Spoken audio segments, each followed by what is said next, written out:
le média de l'Afrique centrale.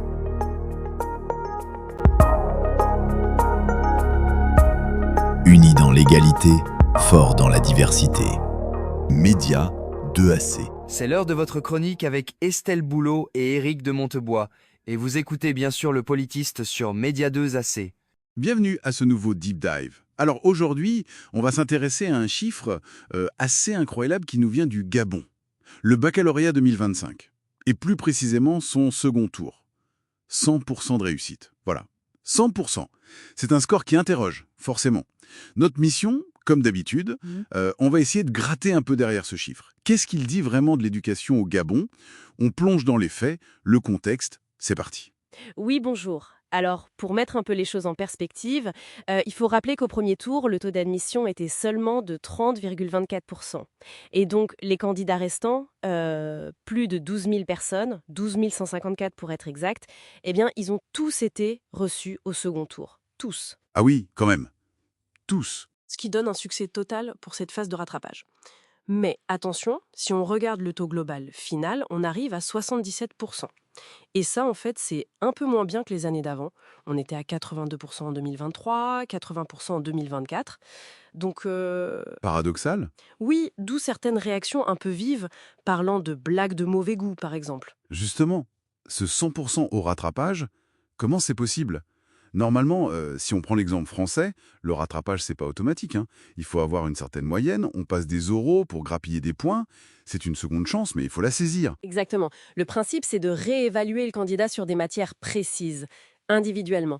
Là, un taux de 100% pour 12 000 personnes, ça suggère que la fonction de ce second tour était peut-être un peu différente au Gabon cette année. Moins une évaluation pointue qu'une sorte de validation plus générale, on va dire. Mais statistiquement, 12 154 sur 12 154, c'est fou, non? C'est possible, ça?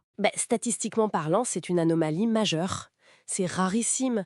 Si on compare en France, par exemple, l'Académie de Reims en 2020, après rattrapage, le taux c'était 56,7%.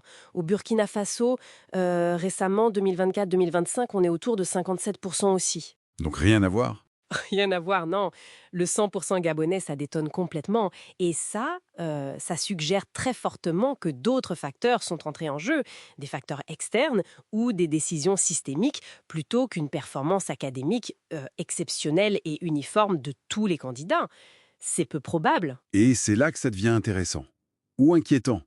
Quelles conséquences pour la valeur du diplôme, si tout le monde passe au rattrapage? C'est la question centrale, oui. L'implication immédiate, c'est une perception de facilité.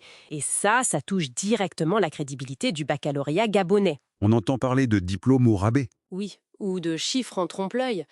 Forcément, ça peut avoir un impact sur les admissions dans le supérieur ou même sur la confiance des employeurs plus tard.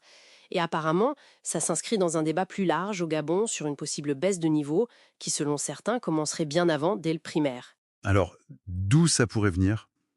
On pense tout de suite à une pression politique pour afficher de bons chiffres. C'est une hypothèse plausible, oui. Les gouvernements aiment souvent communiquer sur des succès, notamment en matière d'éducation. Après, il peut aussi y avoir eu une évaluation, disons, très laxiste, ou des consignes particulières passées au correcteur, au jury.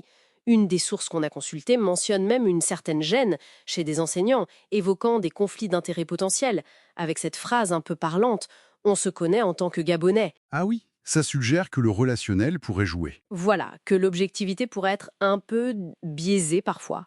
Mais il faut aussi regarder les problèmes structurels. Par exemple, l'absence de carte scolaire depuis 15 ans au Gabon. C'est un outil essentiel pour planifier où mettre les moyens, les profs, les classes. Sans ça, on navigue à vue. Un peu, oui. Et quand le système a des faiblesses, que les infrastructures manquent, que les enseignants ne sont pas assez soutenus, gonfler les taux de réussite peut apparaître comme une solution de facilité pour masquer ces problèmes de fond. Je comprends. Alors, face à ce tableau, qu'est-ce qu'on peut faire? Comment redonner de la valeur, de la crédibilité à ce bac? Il n'y a pas de solution miracle, hein. Il faut une approche globale. D'un côté, oui, il faut sans doute rendre ce second tour plus rigoureux, plus transparent aussi, avec des critères clairs, une surveillance peut-être plus indépendante pour garantir l'équité. Ok, ça c'est pour l'examen lui-même. Mais ça ne suffira pas. Le plus important, c'est de s'attaquer aux racines du mal, si on peut dire.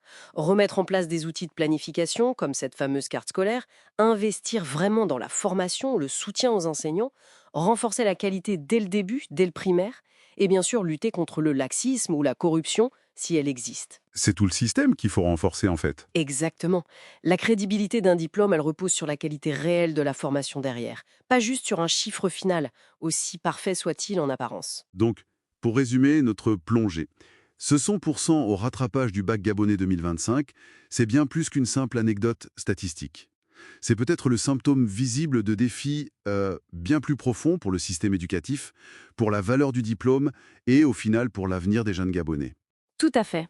Et ça soulève une question plus générale, je crois, c'est la question de l'équilibre. Comment un système éducatif arrive-t-il à concilier deux objectifs ? D'un côté, encourager la réussite pour le plus grand nombre, ce qui est légitime, et de l'autre, garantir que le diplôme national signifie vraiment quelque chose, qu'il a une valeur réelle. C'est un équilibre délicat à trouver. Très délicat, oui. Une réflexion importante pour conclure. Voilà, c'était notre deep dive sur le baccalauréat gabonais 2025. Merci de nous avoir suivis. C'était Le Politiste, un podcast Média 2AC. N'oubliez pas de vous abonner sur toutes nos plateformes sociales. À bientôt pour une nouvelle chronique. Le Politiste, votre podcast politique.